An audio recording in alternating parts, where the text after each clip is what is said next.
This is lovely. The great British outdoors. No, it's not. It's horrible. Look, I got a spare coffee. Oh, Have a coffee. Is that going to cheer me up? Warm you up a little bit, cheer you up. Oh, God. And then we got plenty to do today. We've got bodyboards with us. We're going to be out in the sea. No, we're not. Not today. God, it's Wales. You've got to love this weather. It's not my cup of tea. You've lived in Wales how many years now? You must be used to this.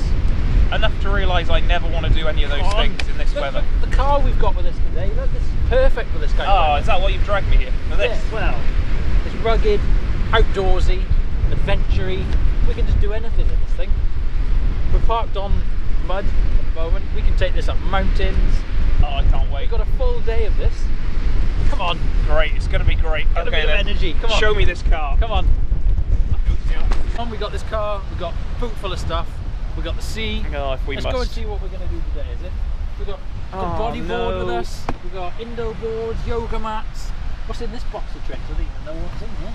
A spare pair of trousers. Spare pair of trousers. In case we have a moment. I like the fact you're prepared for this. Yeah. Right. I mean, Bodyboarder then, is it? Come on. not today. Not feeling it. Not feeling the love, to be honest. What do you want to do then? Come on. If anything, I'd actually rather get inside the warm, oversized Mini.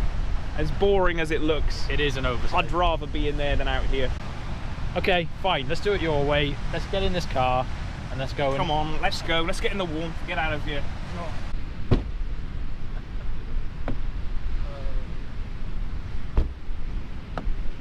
Cheer up. Awful. Oh, it's much nicer in here, but this is a lot better. All right, I gotta hand it to you. It is warmer, definitely warmer. Less windy. Let's get the hell out of here. Come on then, let's go. Right, well, where are you taking me now then? Where are we gonna go in this thing? Anywhere that's just away from this god-awful beach. Oh. By the way, were they your chairs? Oh, yes, they were my chairs. Back we go. Leave them. Leave them. Nobody wants them. They're awful. We get the chairs. Shut up, shut up. What does that mean? It thinks it's in reverse, is it? Right, we're back in now. We've managed to get the seats. Probably best not to leave them behind. No, I'm glad to be back in here. I tell you what though, it's a lot nicer in here than it is on the outside. It's a nice place to be. Yeah, to be fair to it, it is nice actually. We've got a really nice multimedia centre on this car. If I can just try and show you that. It's typical Mini, isn't it? I mean, it's got all that character. It has got a lot of character, but you say the typical Mini. This is actually very similar to the iDrive system in my BMW. So we've got a little control knob, for want of a better word, down here. But yeah, we can scroll through all these menus. You press the button. We've got DAB. We've got navigation, and then my favourite bit about this entire thing is this nice little ring. Yeah, I've noticed that. That's been changing colours all the time. Yeah, it's constantly changing colours. So for instance, if I change the climate control, oh, that's cool. that is really cool. From blue to red. You got other things like if you up the volume of the stereo, It changes with it. we can access sport mode down here. Sport, that's pretty ironic. Oh look, there's a little picture of a rocket and a go-kart. Maximum go-kart feel. I mean, that is pushing the boat a little bit. Isn't it? That's optimistic to say the least, isn't it? Yeah, it is. I mean, like the engineers at Mini or BMW, if you want to call it that, They had the humour pill that day, did they? they've done a good job with this car, I think, but you can't cheat physics, can you? No, and it's a bit tacky and a bit silly, all this go-kart mode and stuff. So this car's not a go-kart, is it? What else does it say? Typical Mini driving fun. Oh, Fun. yes. Yeah, some lots of fun. Oh, we've got eco mode, green mode. Eco mode. Oh, that's a little bit more realistic. Low consumption driving fun. They're definitely putting an emphasis on fun. They're like saying you will have fun in this car. You are going to have fun. If you like it or not, you're going to have fun in this car. But anyway, let's go see what this thing's like. Let's find out if it is go-karty and fun. So this is the front-wheel drive Cooper D. This is front-wheel drive, unfortunately. Yeah. Not the speed bump. Yeah, so we're looking at 150 brake horsepower, 2-litre diesel. Yeah. 0 to 60 is around 8.8 seconds, I believe. So that's okay. It's not too bad. Yeah, but the price is the biggest thing for this car. Right, how much are we talking?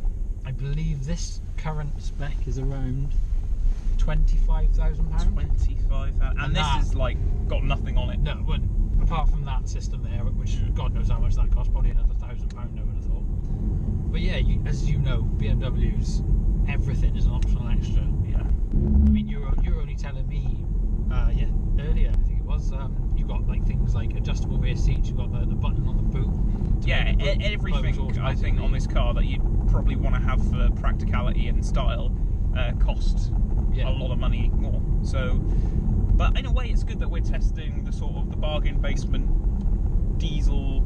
So this is the no frills. Yeah, I guess so. And to be fair to it, so far it handles well. It goes quite well considering its size. And you don't really notice the lack of four-wheel drive until... No, I mean, you're not going to be using... Not many people are using four-wheel drive on a regular basis, are they? I mean, until you get a snowy day, which probably happens once every 3 or 4 years in this country. In Britain, yeah. Yeah, are you really going to miss the four-wheel drive system if it's not in everyday driving? And then there's the extra fuel efficiency of having two-wheel drive. You know, you're not lugging around all that extra weight and drive shafts and things like that. So there's a lot to be said for just keeping it simple, isn't there, really? Yeah, there is, definitely. And I think, in fairness, Mini have done quite well with this car. Although I would say one massive downside is the pure size of this thing. It's huge. It's huge. And obviously, like going back to the price, that it's so closely priced to its competitors, like the BMW X1, which is a sort of same kind of thing. Yeah, I believe the chassis is shared from the X1. I would imagine. So it's essentially a BMW X1 underneath. Yeah. What else have we got? The VW Tiguan. Yeah. Probably another very similarly priced car and size. Things like the Nissan Qashqai. Yeah. Easy for you to say. And obviously, I can't compare what the build quality of all those cars is like because I've only ever been in this one. But one thing I really noticed about this car from the passenger seat when you're going along in it is the ride. It's really surprisingly firm. It's quite feels quite dynamic. It feels solid and stable. It doesn't feel like it's flopping around everywhere. And it feels like that to drive, to be honest. It is, like you say, it's quite firm, but I think it's quite well set up as well, to be honest. And my dad's got the old Countryman, the compressed version. Yeah. And the suspension on that is it's crazy stiff. It's just like you go along a road like this and you're literally bouncing in the seat. But no, I'd say they've definitely refined it more from the old Countryman. Yeah, it feels like a good compromise. Yeah, it's like you can feel its torque, but it rides well. It's not unpleasantly so, but it does feel a little bit stiffer than what you'd expect for a car of this kind of genre. Yeah. Let's go. Swap seats. Take this coat off. Oh, that was a good idea. Get serious now. Oh. Now you can see what all the Mini hype is about. Okay, first thing to notice, the driving position is a lot higher than the standard Mini. Let's go. There's no handbrake. Where's the handbrake? Oh yeah, about that. Electric handbrake. Oh, I hate electric. And it's handbrake. not even an automatic releasing one. Oh, that's crap. Which is a bit of a pain. So you have to push it down. Oh, push it down. There we are. Right, off we go. So, where are we going to take this car? Well, I thought, as you took it somewhere that was obviously not this car's natural habitat, I'm going to take it somewhere where it's going to be right at home. Just wait and see. Oh, here we go. What's this going to be? So straight away you notice that the steering on this thing is really good, isn't it? It's precise, really very precise. Yeah. It's got a lovely little steering wheel, like a very sports car steering wheel, and it's super, super sensitive, which for the size of the car is quite, when you first get in it, you're surprised. Yeah. It's almost darty, isn't it? Well, to be honest, if you put it in sport mode, it stiffens the steering up. I don't know how you feel about that. There's a little bit more weight in sport mode, but the feel, there's no feel, you know, there's typical sort of new electric power steering systems, you don't feel anything. That kind of false. So there's kind of this arcade gamey kind of false sort of heaviness to it. Almost feels like force feedback. I'm not really into that. Yeah. But another thing you notice is the brakes are great. You know, considering this is quite a heavy car, I would imagine. Yeah. Oh, to be honest, they're only single piston calipers all round, and I'm really shocked. But I don't know if it's because it's a new car, but they're like super sharp. Yeah. They really pull this thing up quickly. I mean, I don't actually know the precise weight of this car, but I would imagine it's got to be at least 1,800 kilograms. I would have thought so, because it's a big old beast, this, isn't it? Yeah. But you do feel like you're in quite a commanding driving position. You're definitely sitting quite high and looking out, looking down on things. But saying how high you're sat, have you noticed the headroom above you? It's huge. I mean, what kind of a person would fill that space? That aside, it doesn't feel like the mass is too high up. It doesn't feel like a super high centre of gravity car. It does feel like it changes direction really nicely. Yeah, it does. I'd be interested actually, going back to the whole front wheel drive, four wheel drive, it would be good to see what that thing called, like a 4-wheel drive version. I wonder if it's like 50-50 power distribution. Yeah. Is the four-wheel drive constant four-wheel drive, or is it just it just comes in when you need it? On the old Countryman, it's a progressive four-wheel drive system that slowly changes as you reach 70-80 mile an hour on the motorway. Oh, I see. So it switches to front then. Oh yeah, just to sort of be more efficient. Be more efficient, yeah. But from the get-go, it's a proper 50-50. So when you mentioned about bringing this to its natural habitat, I hope this isn't what you had in mind.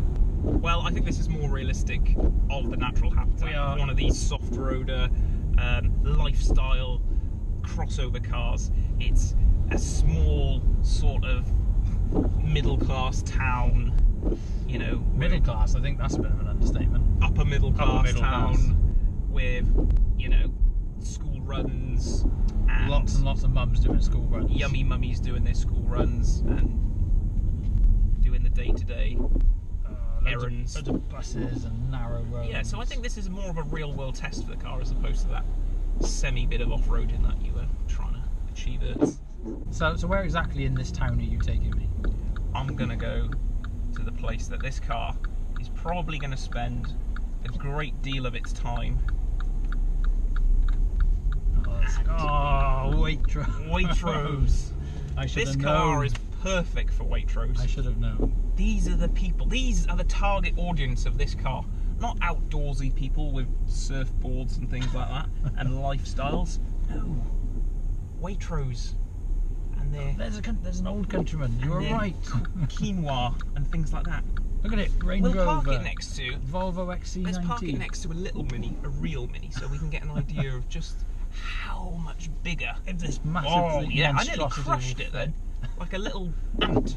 Oh, this is a massive difference in size. Oh yeah, this is great for perspective. I feel like we're almost sat on top of the Mini. Here we are at Waitrose. Waitrose car park. We've got a Mini Clubman, the new Mini Clubman, which is relatively big. Yeah. And then if we twist around here, we've actually got the old new Mini. The old new Mini, the first new Mini. Parked next to the Countryman, and look at the difference in size. The scale is unbelievable. It's nearly twice the size. It is. And I mean, a lot of people always go, oh yeah, but you can't put a Mini badge on it because it's not a real Mini because it's huge. But at the same time, Mini are a brand, aren't they? They are a brand, and they're trying to build their portfolio of cars. They can't just be like a one-hit wonder, can they? No, and they're moving with the times. Because if you were to look around here in Waitrose car park, you'll notice that we've got Range Rovers, X5s, Discoveries. SUVs are the largest growing market. So for a brand like Mini to survive in these times, they have to make a car like this to sell to the masses. And I think it'd be really popular here. Yeah, I think people would love it. I agree. Yeah, I mean, after today, I think actually it's growing on me as well, and I never thought that would happen. No, even me, a little tiny. And you're not even a massive Mini fan normally, are you? So that's something. That's definitely something. Even its ugly duckling appearance is kind of. You imagine this in full John Cooper Works spec, and I actually think it would be a nice car. Possibly. Come on. Okay, well I think we're going to get back in the car now because it's raining. So we're actually following another one of its competitors, which we completely forgotten about. The Audi Q3. The Audi Q3. And as we've just been talking about it off camera, to be honest, we were saying how it's very sensible. You say a bit more in the Q3. Yeah, for me it's like the opposite stylistically to this car. I mean, this car's a little bit over the top and a bit kind of silly in its design, but I find the Audi just a little bit too safe, a little bit too plain Jane for me. Yeah, well, I guess to be honest, it's always been Mini's thing, hasn't it? They always like the quirkiness, the personalisation.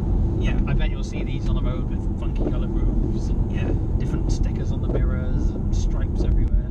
And that's the major thing about this car. I think that's going to be the point that you're either going to buy this car or you're not. If you can get over the exterior design, if you like it, if you get it, I think this car is for you because the interior is great, even if it is a little bit sort of a little bit gimmicky.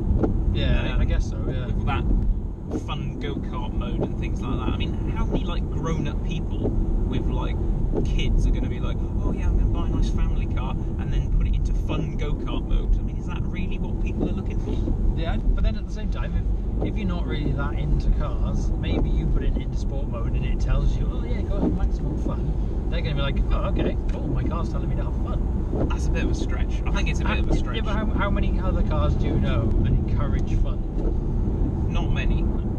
And you've got to take half to MINI for that. What I do like about this car is it does do the grown-up stuff pretty well. Yeah.